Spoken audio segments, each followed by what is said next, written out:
What's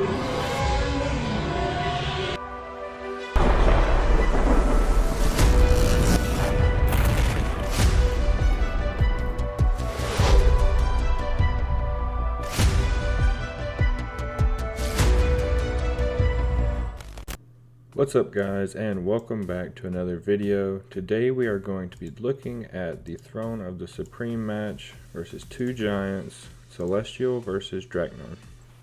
Now what we're going to be taking a look at mostly is the skill setup, and we're going to be breaking down why some skills work and some skills do not. So as you can see, Celestial, she has the double healer. She's got Fu Fei, recently completed, and Theodora, and then she's using Monko and Athena. And then Draknar, he has Loki and Athena, as well as Monko here. Now one thing to notice here is that Draknar, he's using Victorious Pursuit and Demonic Contract. These are the more typical skills you'll see, at least the older build for Monko. But if we look at Celestial, she has Blade Vortex and Executioner. Now I kind of want to just talk about the effectiveness of these skills in these kind of whale versus whale battles here. You know, you've got the Holy Chaos versus Holy Chaos. So as you can see in this fight, Blade Vortex is doing about 7 mil damage here from the Tear effect, which is where most of its damage is going to come from. And another 5 million here, and the Executioner is only activating once. So the way Blade Vortex works is that every 12 seconds after the battle starts, you will cause physical damage to 3 random enemy units. Upon a successful hit, the enemy will suffer from the Tear effect, taking physical damage every 3 seconds for 12 seconds. The damage rate for that first instance of physical damage is the same as the Tear effect, so that is where most of that damage is going to come from. That's where you see the crazy numbers in some reports. But one thing to note is that it is continuous damage, which is why she has Executioner selected here. For Blade Vortex, you're going to have to deal damage several times with that continuous effect to trigger this, so it's a little bit inconsistent. This skill is mainly made for Poseidon, I would say.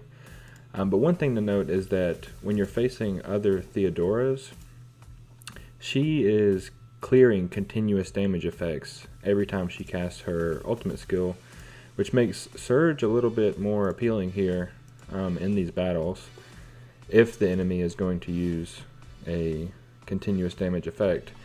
But let's take a look here at some more reports and see what Blade Vortex and Executioner are doing.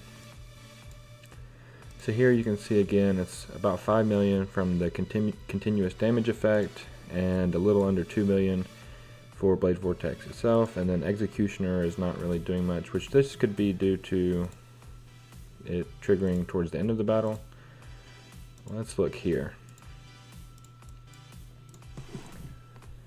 Here we see that Blade Vortex is doing almost no damage. Executioner never triggers. I mean, that's pretty much just Theodora hard countering the skills, and what led to, at least in the 1v1 there, the double healer march losing. We see it happen here again, and I would bet that Executioner, and Blade Vortex are doing almost no damage again. The continuous effect, once again, like I said, is very little damage. Let's see the last match.